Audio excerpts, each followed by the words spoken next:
The red and blue strobes shattered the quiet of the tree-lined street like broken glass.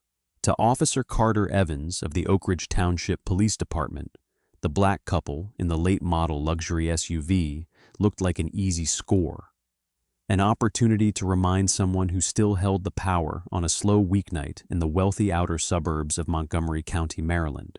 He expected fear. He expected the usual scramble for paperwork and the careful, deferential tone people used when they knew the wrong answer could ruin their night. What he did not expect was the locked steel case bolted into the floor of their trunk, or the federal gold shields nested inside it that would end his career before the sun came up. The dashboard clock in the 2024 Volvo XC90 read 11:37 p.m. A light rain had just begun to bead on the asphalt of Interstate 270, turning the amber highway lights into long, smeared coins. Inside the cabin, the air still carried the faint scent of leather and the residual heat of a long day. Derek Hayes kept both hands on the wheel at 10 and 2, shoulders relaxed, eyes steady on the wet road. Beside him, his wife Chloe sat with her seatbelt drawn tight across a tailored charcoal trench coat, eyes closed, listening to the low jazz drifting from the speakers. They were exhausted. They were also two of the most experienced federal officers working out of the Washington field office. Derek Hayes, Supervisory Special Agent with the FBI's Organized Crime Division, had spent the previous 18 hours dismantling a multi-state money laundering network. Chloe Hayes, Senior Counsel in the Department of Justice Civil Rights Division, had just finished a grinding deposition on systematic voter suppression in 2 neighboring states. Both of them wanted nothing more than the short drive home to their quiet street in the wooded high-end pocket of Montgomery County, known for its colonial houses, perfect lawns, and a local police force that sometimes forgot where its jurisdiction ended and the Constitution began. Derek took the exit onto Maryland Route 28 and left the harsh glare of the interstate behind. The suburban roads were darker, narrower, lined with mature oaks that dripped steadily onto the pavement. In the rearview mirror, a pair of headlights held steady a quarter-mile back. At first it was nothing, just another late-night driver. Then the vehicle matched every turn he made. When he swung left onto Oak Ridge Drive, the silhouette of a Ford Police Interceptor Explorer became unmistakable under a street lamp. "We've got a tail," Derek said quietly. The clinical tone he used in the field had settled into his voice without effort. Chloe opened her eyes but did not turn around. She adjusted the passenger side mirror instead. "County unit, local. Speeds 32 in a 35. Both hands on the wheel, registration current, lights perfect. We haven't given them a single reason." Derek's jaw tightened. "It's almost midnight. We're in an $80,000 vehicle, and we're driving through Oak Ridge." Chloe let out a slow breath that had nothing to do with the length of her workday. It was the older, deeper fatigue that came from knowing certain realities never changed, no matter what badges rested in a locked case in the trunk. "Let's see how far he follows." For nearly 2 miles, the cruiser rode their bumper hard, close enough that the reflection of its headlights filled the rear window. It was deliberate pressure, the kind meant to rattle a driver into a mistake. Derek gave him none. Smooth stops, early signals, perfect lane discipline. Inside the patrol car, Officer Carter Evans watched the Volvo with open contempt. 7 years on the department. A personnel file thick with citizen complaints about excessive force and racial profiling. Complaints that had always vanished into the friendly machinery of the union, and a chief who preferred not to rock the boat. Riding shotgun was Officer Tyler Brennan, 22 years old and 3 months out of the academy. "Look at this," Evans muttered, tapping the wheel. "Dark tints, out past midnight. Probably up here scouting driveways in the estates." Brennan frowned through the windshield. "Tints look legal. Plates come back clean. Corporate lease out of D.C. No flags." "Clean plates don't mean a clean car, rookie. They don't belong in this neighborhood." Evans reached up and flipped the switch. Red and blue light exploded across the wet street. In the Volvo, Derek watched the light show erupt in the mirror. He did not swear. He did not panic. He simply exhaled, activated the right turn signal, and pulled the heavy SUV smoothly to the curb beneath a large oak. Engine off, dome light on, both hands flat on the top of the steering wheel. Chloe reached into her handbag, dimmed her phone screen to black, and opened the camera app. Video mode. "Ready?" Derek asked. "Always." She pressed record. Heavy boots crunched on the wet gravel. Evans approached the driver's side with a tactical flashlight gripped like a weapon and his right hand hovering near the butt of his sidearm. Brennan hung back near the rear quarter panel, looking uncomfortable. Evans did not simply illuminate the interior. He weaponized the beam, drove it straight into Derek's eyes, swept it across Chloe's face long enough to leave after images, then snapped it back. "Evening." The word carried no greeting, only challenge. "Good evening, officer," Derek answered, voice level, eyes narrowed against the glare. "How can I help you?" "Roll the back windows down, now. The rear seats are empty." "Did I ask you if they were empty, boy? I said roll the windows down." The single word hung in the damp air like something sour and old. Chloe's finger tightened on the phone. Derek did not flinch. He telegraphed every movement, reached back, and lowered the rear windows to reveal pristine, empty leather. "License, registration, and proof of insurance." Evans leaned hard against the doorframe, invading the cabin, visibly sniffing the air. "My license is in my wallet, right rear pocket. Registration and insurance are in the glove box. With your permission, I'll retrieve the wallet first." Evans scoffed, irritated that the driver already knew the script. "Just get it." Derek handed over the license. Chloe opened the glove box and passed the documents forward. Evans snatched them, shone the light on the name, then frowned at the registration. Because of their clearances, the vehicle was registered through a Department of Justice fleet proxy, a generic post office box in Washington, D.C. "Whose car is this?" "Mine." "Then why's the registration a D.C. box? You hiding something? Warrants you don't want me to know about?"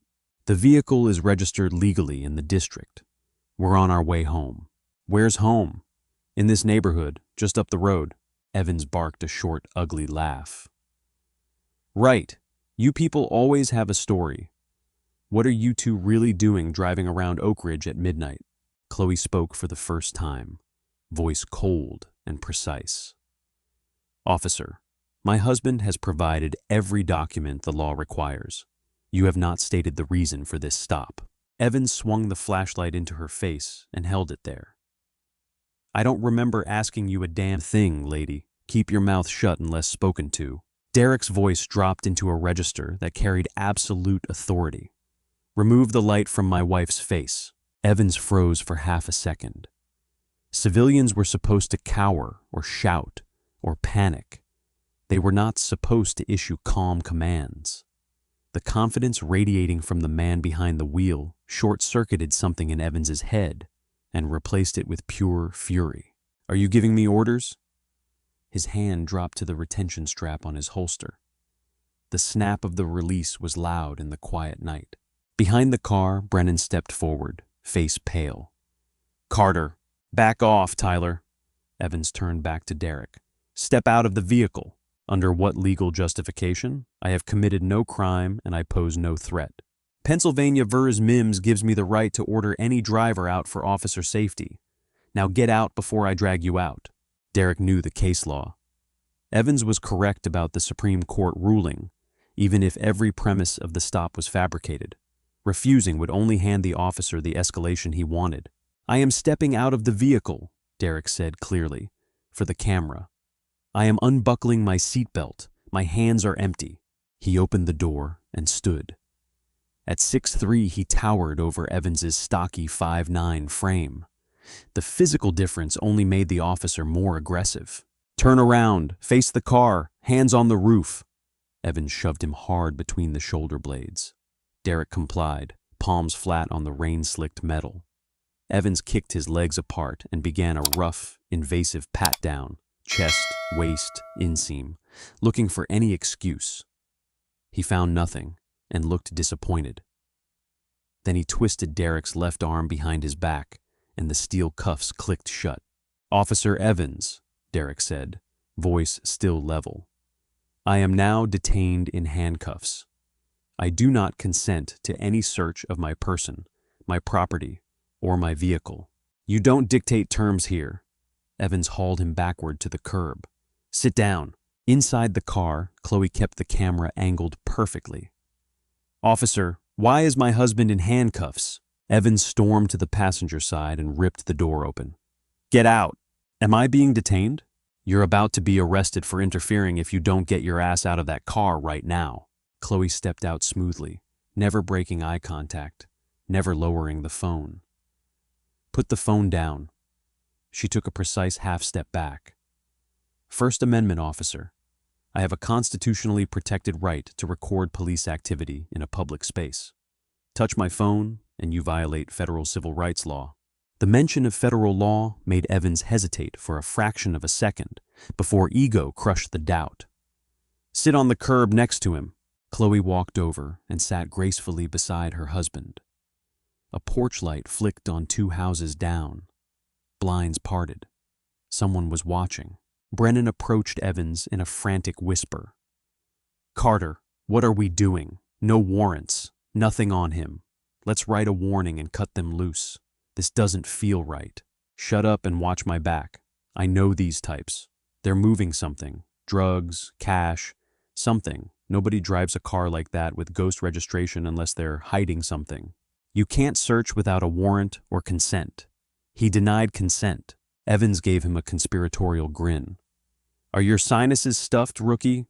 Because I smell marijuana coming from that cabin. Strong odor. That gives me probable cause." There was no smell of marijuana. The air held only rain, wet pavement, and the faint cedarwood of Chloe's perfume. Brennan, paralyzed by the hierarchy, said nothing. Evans dove into the Volvo and began a destructive search. Floor mats, glove box, console contents dumped onto the passenger seat. Derek and Chloe sat in the increasing rain, clothes darkening, watching him dig his own grave. "He's writing his own indictment," Chloe whispered. "Let him," Derek answered, eyes cold. "Every second adds another federal count." Finding nothing in the cabin, Evans popped the trunk and stomped to the rear. He threw the tailgate open, shoved aside empty grocery bags, lifted the spare tire cover, and stopped. Bolted to the reinforced floor, nestled in the well, sat a heavy, matte black Pelican case, secured with a biometric keypad and dual steel clasps. "Bingo," he shone the light at Derek. "What's in the box, Hayes?" "Personal property you do not have a warrant to search." Evans marched over and towered above them. "I have probable cause. I smell weed, and now I find a hidden lockbox. That's drug trafficking 101. You're moving weight. Heroin, fentanyl, or just stacks of dirty cash." Chloe's voice cut through the rain. "I strongly advise you to close that trunk, remove the handcuffs from my husband, and call your shift supervisor to this location immediately." "I am the senior officer on scene," Evans shouted, face red, veins standing out. He leaned inches from her face. "You don't advise me of anything. Give me the code or I call a K-9, impound the vehicle, and lock both of you in a county cell for the weekend on narcotic suspicion. Your choice." Derek looked at Chloe. One silent glance. The trap was fully set. "Officer Brennan," Derek called, ignoring Evans and addressing the trembling rookie. Brennan jumped. "Yes. Yes?" "Listen carefully.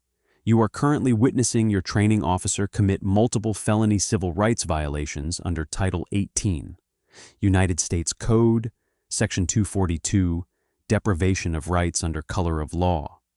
You have a duty to intervene. If you do not, you will be named as a co-conspirator." Evans laughed, harsh and mocking. "Listen to the lawyer. You think throwing out fake legal jargon is going to scare us? Open the damn box." The code is 09157, Derek said evenly. Open it yourself. Evans sneered and practically ran to the trunk. He punched the numbers. A green light flashed. The electronic lock disengaged with a heavy mechanical clack. He flipped the steel latches and threw the lid open. Flashlight beam ready for bricks of cocaine or banded cash. What the light found instead stopped his heart. Resting in custom-cut high-density foam were 2 leather credential wallets and 2 solid gold shields that caught the strobes and threw them back like small suns. Evans's breath left him. His hands began to shake. Mechanically, he opened the first wallet. United States Department of Justice, Federal Bureau of Investigation. Derek M. Hayes, Supervisory Special Agent, Organized Crime Division. He dropped it as if it burned. The second wallet showed Chloe R. Hayes, Special Counsel, Civil Rights Division, United States Department of Justice.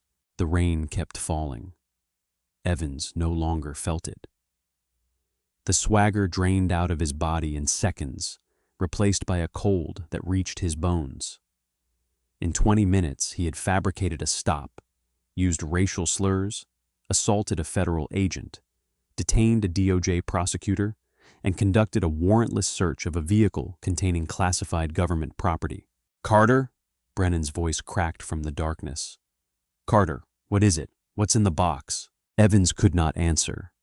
He backed away from the trunk, flashlight slipping from his fingers and clattering hollowly onto the wet asphalt, its beam rolling toward the gutter. Brennan peered over his shoulder, saw the gold shields and the Department of Justice seals, and made a sound that was half gasp, half whimper. He stumbled backward, hands rising as if surrendering to the open case.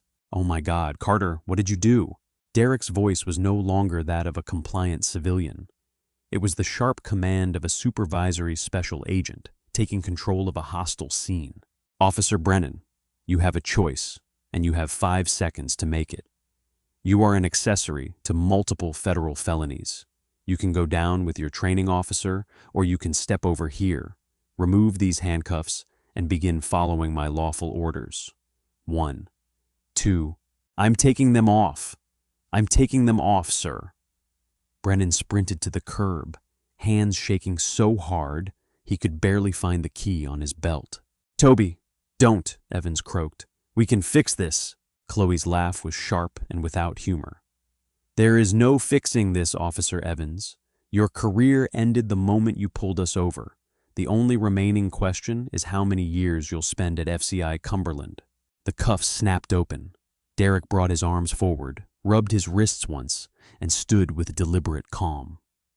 "Chloe, call Richard." She ended the recording and dialed. Richard Caldwell, special agent in charge of the Washington field office and Derek's direct superior, answered on the second ring, voice thick with sleep, but instantly alert. While Chloe briefed him, Derek walked past the trembling rookie and stopped inches from Evans, who was still frozen by the open trunk, chest heaving. "Officer Evans, step away from my vehicle." Evans stumbled backward. "Agent Hayes, please, it was a misunderstanding. The tints, the neighborhood, we've had burglaries. You explicitly profiled us. You falsified reasonable suspicion. You detained me under threat of violence, assaulted me during an illegal pat-down, and unlawfully searched a federal vehicle. Which part of that is a misunderstanding? I can just write a warning. We can walk away. Please, I have a family. You should have thought about your family before you decided to play God on a public roadway." Derek took out his own phone and pointed it at Evans. "Officer Brennan, get on the radio. I want your watch commander and your chief of police at this location immediately. If they are asleep, wake them. Tell them a federal agent has taken command of your scene." Brennan dove into the cruiser. His voice cracked over the radio. "Dispatch, Unit 4 Bravo, Code 3 Emergency, Oak Ridge Drive. Need the watch commander and Chief Dawson on scene now. Priority 1, federal agents involved. Just get the chief here." Chloe had SAC Caldwell on speaker. "Richard, it's Chloe. Derek and I are at Oak Ridge Drive. Unlawful detention and assault by an Oak Ridge Township officer. Warrantless search of the agency vehicle. Credentials exposed. Derek has control of the scene. Caldwell's voice was pure steel. Evidence response team and 2 tactical units from the Rockville Resident Agency are rolling. Do not let local PD compromise that vehicle. I want both body cameras secured. I'll be there in 20. Chloe hung up and stood beside her husband. Evans leaned against his own cruiser, head in his hands, hyperventilating as the full weight of what he had done finally settled on him. The union could not protect him from the Department of Justice. "You have no idea what you've unleashed," Chloe said, voice empty of sympathy. "For years, my division has received complaints about Oak Ridge Township targeting minority drivers. We never had the smoking gun. Tonight, you handed the Department of Justice the keys to your entire department." Within 15 minutes, the quiet street was flooded with local cruisers. Neighbors stood on porches in bathrobes under umbrellas, watching in silence. But the local officers looked like spectators. 3 unmarked matte black Chevrolet Suburbans roared in and blocked the intersection. Heavily armed FBI agents in tactical vests with bold yellow lettering poured out and immediately pushed the Oak Ridge officers back, securing a hard perimeter around the Volvo. A silver Ford Expedition tore through the tape and skidded to a stop. Chief William Dawson climbed out in a rumpled suit jacket thrown over a white t-shirt, hair still flattened from sleep. He took one look at the tactical team, the open trunk, Evans pale and silent against his cruiser, and Supervisory Special Agent Derek Hayes standing calmly in the center of it all. A cold sweat broke across the back of the chief's neck. "Who is in charge here?" "I am." Derek stepped forward and held up the gold shield. "Supervisory Special Agent Derek Hayes, FBI. This is Special Counsel Chloe Hayes, Department of Justice Civil Rights Division." Dawson extended a trembling hand. "Chief William Dawson, Agent Hayes, Counselor. My dispatch said there was an incident involving one of my officers." "There was no incident, Chief," Chloe said. "There was a series of felony civil rights violations.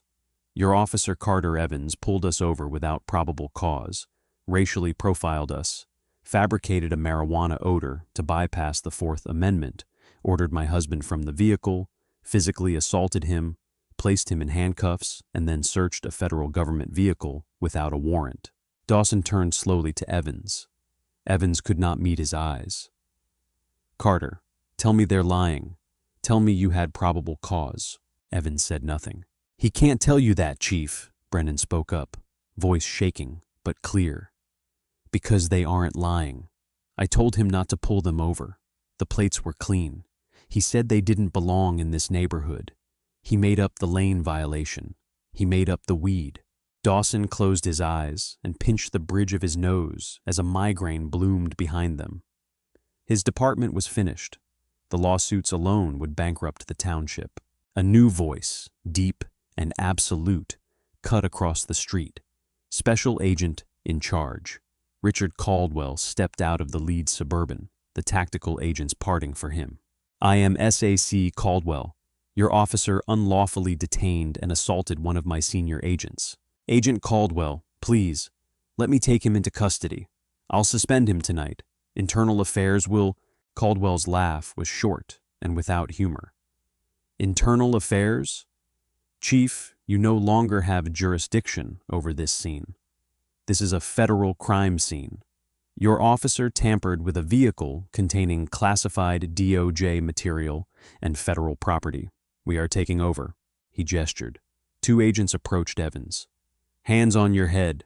They stripped him of his duty belt, Glock, taser, pepper spray, radio, and unpinned the silver Oak Ridge badge from his chest. The metallic rip of the pin through fabric was loud in the rain. "Chief Dawson," Derek said, "my wife recorded the entire interaction, from the illegal stop through the racial language to the moment he unlocked my trunk. We also require immediate preservation of both officers' body camera footage." "Of course. Brennan, hand over your camera." "Actually," Caldwell interrupted smoothly. "We won't be trusting your evidence locker. A federal magistrate is being woken right now to sign a warrant for the server hard drives at your precinct. We're taking every frame from the last 6 months. Counselor Hayes will make certain your department is thoroughly audited." Chloe offered the chief a polite, devastating smile. "We've been looking for a reason to examine the racial disparity in Oak Ridge Township traffic stops. Officer Evans just gave us the subpoena power we needed." Dawson looked at Evans with pure disgust. "You stupid, arrogant son of a bitch! You just destroyed this entire department." Evans looked up, tears mixed with rain on his face. He had wanted to make 2 people feel small. Instead, he had kicked open the door to his own destruction. "FBI," Caldwell barked, pointing at Evans. "Place him in custody. Title 18, Section 242. Read him his rights. Put him in the back of the Suburban and take him to the Washington field office for processing." As the federal handcuffs locked around Evans' wrists, the same way he had cuffed Derek less than an hour earlier, Derek turned his back on the disgraced officer. He walked to the Volvo, closed the Pelican case with a soft, final click, and slammed the trunk. The solid thud marked the end of Carter Evans's freedom and the beginning of a long reckoning. By 6 a.m., the Oak Ridge Township Police Department had effectively ceased to function as an independent agency.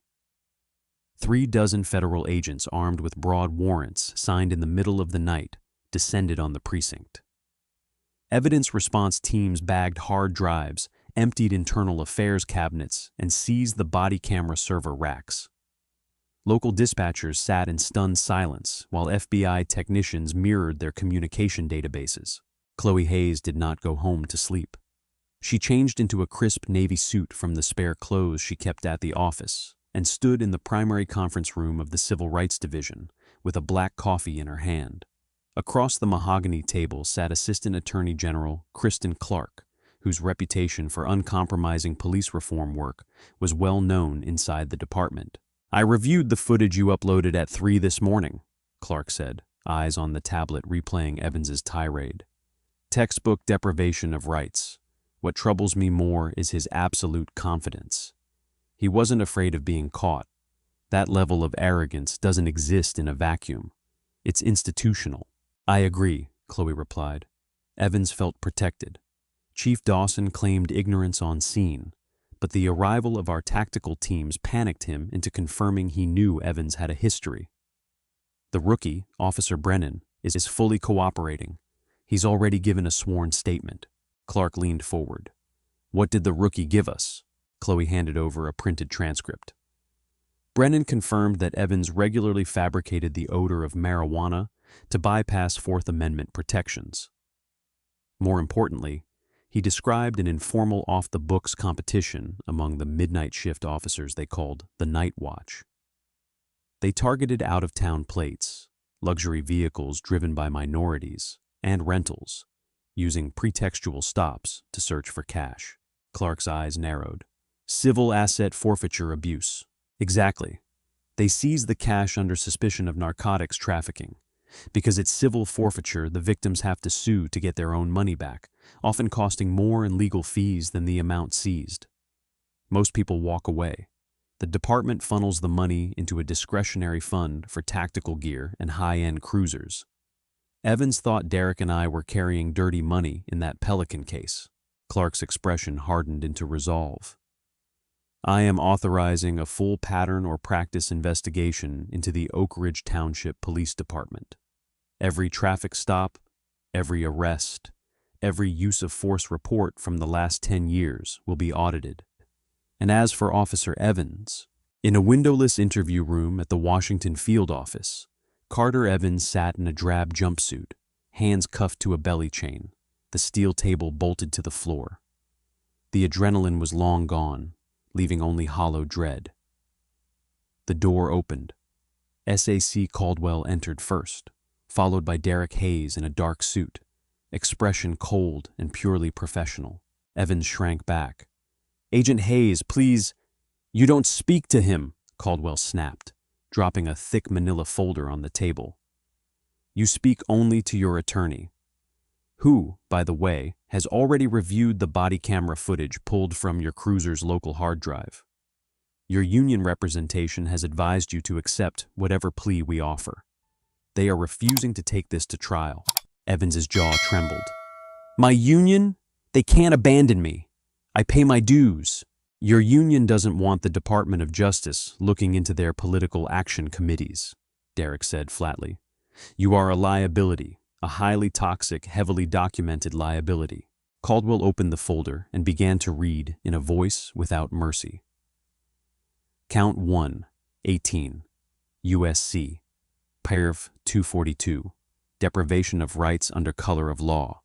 Count 2, 18, USC, Paragraph 111, assaulting, resisting, or impeding certain officers or employees. Felony assault on a federal agent. Count 3, 18 USC, Paragraph 1519, destruction, alteration, or falsification of records in federal investigations for falsifying the probable cause of the stop. Those three alone carry a maximum combined penalty of 30 years in federal prison. And that is before the Civil Rights Division files conspiracy charges against you and the rest of your Night Watch friends. Evans buried his face in his chained hands and sobbed, the sound thin and pathetic against the cinder block walls. I was just doing my job. We were supposed to keep the neighborhood safe. Safe from whom, Evans? Derek leaned over the table, forcing the man to look up. Safe from me? Safe from my wife? You didn't care about safety. You cared about power. You wanted to humiliate me. You wanted to break someone down so you could feel big. The truth is, you were a localized tyrant who finally stepped outside the little kingdom where people were afraid of you. Derek straightened and buttoned his jacket. The next time I see you will be in federal court. 9 months later, the E. Barrett Prettyman United States Courthouse in Washington stood quiet and imposing under a clear autumn sky.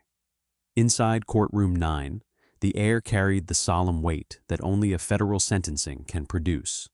Civil rights advocates, journalists, and dozens of federal agents filled the wooden pews. The fallout from that night on Oak Ridge Drive had been catastrophic for the township. The Department of Justice pattern or practice investigation had uncovered a web of racial profiling and illegal asset forfeitures stretching back years. Chief William Dawson had been forced into early retirement and later indicted on federal corruption charges for turning a blind eye to the Night Watch. 6 other officers had been terminated. The township had signed a federal consent decree that stripped it of operational autonomy and placed a federal monitor in charge of daily operations. Officer Tyler Brennan, whose testimony had been critical, was allowed to resign quietly and was permanently barred from holding a badge again. Today belonged to Carter Evans.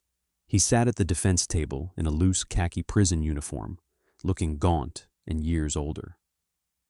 He stared at the polished wood, too ashamed to look at the gallery where his former colleagues and family sat in silence. Presiding was the Honorable Judge Miriam Hawthorne, known for her razor intellect and absolute intolerance for abuses of power. Mr. Evans, please stand. He rose slowly. His attorney placed a hand on his elbow that offered no real support. You took an oath to protect and serve the Constitution of the United States, Judge Hawthorne began, voice clear and resonant. Instead, you treated that Constitution like a suggestion. You used your badge not as a shield for the vulnerable, but as a weapon to terrorize citizens based solely on the color of their skin. You fabricated evidence. You assaulted a federal officer. You violated the sacred trust placed in law enforcement.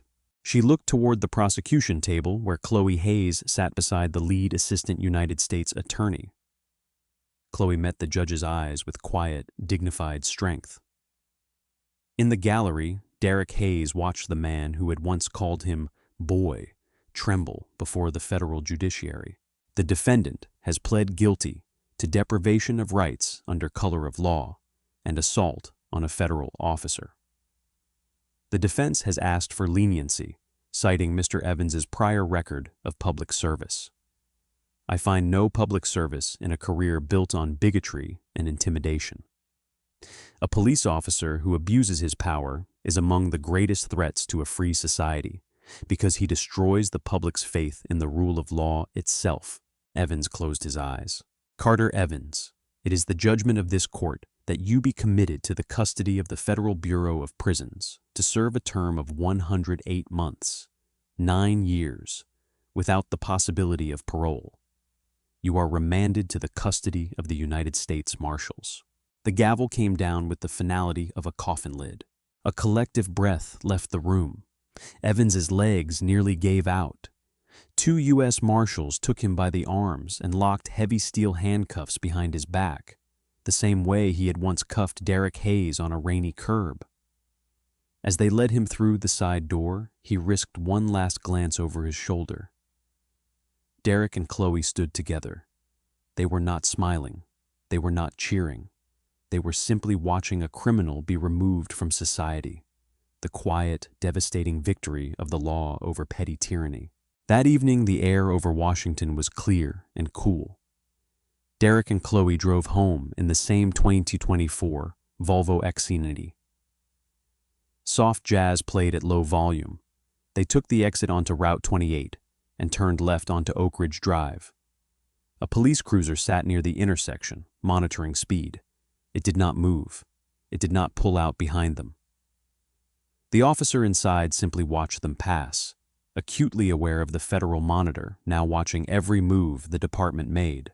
"No tail tonight," Derek said, a faint, genuine smile finally breaking across his face. Chloe reached over and rested her hand on his, thumb tracing the knuckles that had once pressed against cold steel cuffs. "Just a quiet drive home." They pulled into their driveway. Motion sensor lights washed the manicured lawn in warm gold.